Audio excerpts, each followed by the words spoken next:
Hey guys, Stuart here, or codenamebigbear if you want to find me on Xbox. Today we're going to take a look at Gears 5, the latest game in the muscle-bound chainsaw gunning series. Note there are a few minor spoilers for collectibles ahead. Let's do this!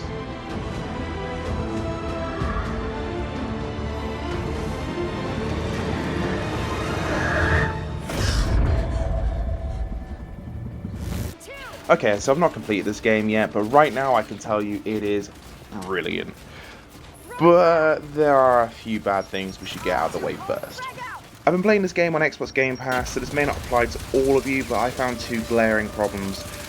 First of which is the load screens. They are long, I mean up to 10 minutes long at some points, which isn't really a deal breaker, but it did just kind of annoy me, especially considering how new this game is.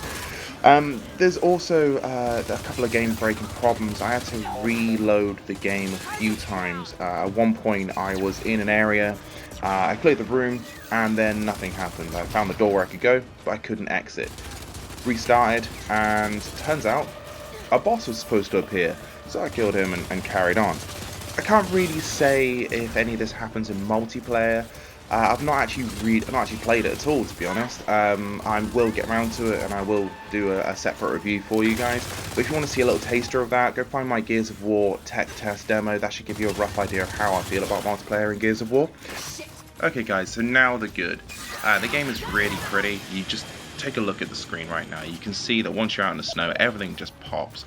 Everything just looks amazing. You got the weather in the background, you got all the snow looking crisp and white. The sound that goes with it is just so cool. You know, when you crunch it through all the snow, you got that nice meaty sound with it again. But also the lighting effects in this game just make everything look so good. Again, on the screen, just look at how Jack is guiding its way through us in the scene and just lighting everyone up. Just amazing. Looks incredible. It really, really does. On the note of Jack, though, he is really important to the game. He actually changes up the gameplay of Gears of War, just in general. Normally, it's just chest-high walls. You go to the wall, you shoot, you cover, you shoot, you cover, you shoot, you cover. But with Jack, he can actually do something different. You can control him a little bit. You can send him down to pick up weapons to bring back to you, which is awesome. You can do the same with ammo, but you can also send him to set traps for certain enemies that are coming through, especially when you know you've got waves of like juvies coming through. It's really good to set up like a shock trap and do that. You can have him kind of stall enemies as well, so you can get a better shot on them.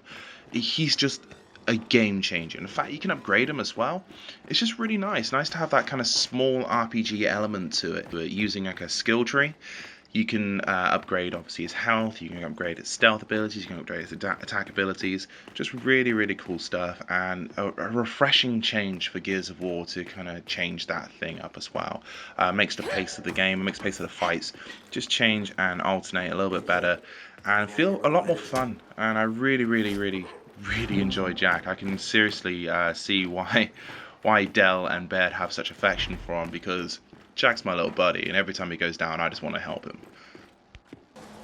I'm sure in the trailers you've seen the skiff, the surfboard kind of snowmobile with the kite thing going on.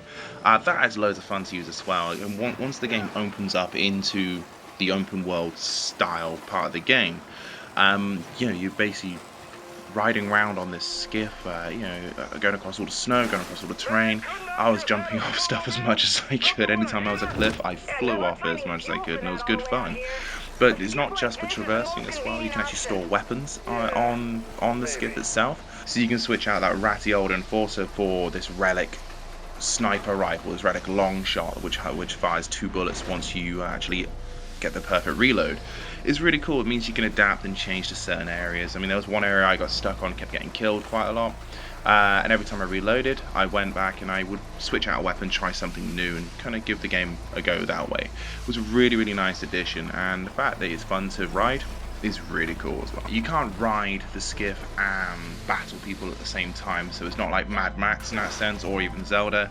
But personally, I think that's pretty good, to be fair. It's just kind of, if they had that, it would overcomplicate things. In fact, the skiff is made nice and simple. Hold your weapons, you ride around, do your thing.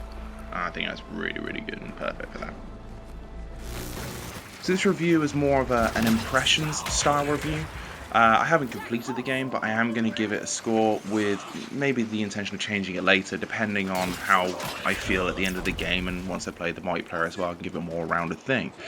But right now, yeah, I think this game is just kicking ass. If you are new to Gears of War, there's previously videos that fill you in on the history of Gears of War and the last game as well.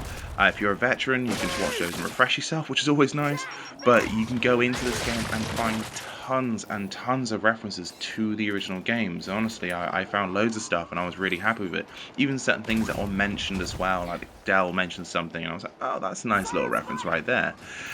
So overall, this game is, right now, getting an 8 out of 10. It is honestly really, really pretty. The game is just, it's a pleasure to play when it's working, when it's actually doing its thing. And the challenges up there as well. I've been playing through on hardcore, I always do when it comes to Gears, and the challenge is just right. Annoying, but not annoying enough, let's put it that way. As I said, the score may change over time. Once I complete the game, I may come back and do a retrospective review. Right, so that was my take on Gears of War 5. Please don't forget to like, comment and subscribe. Find us on social media and check out our website respawning.co.uk. I've been codenamebigbear and I'll see you next time. Be nice to each other.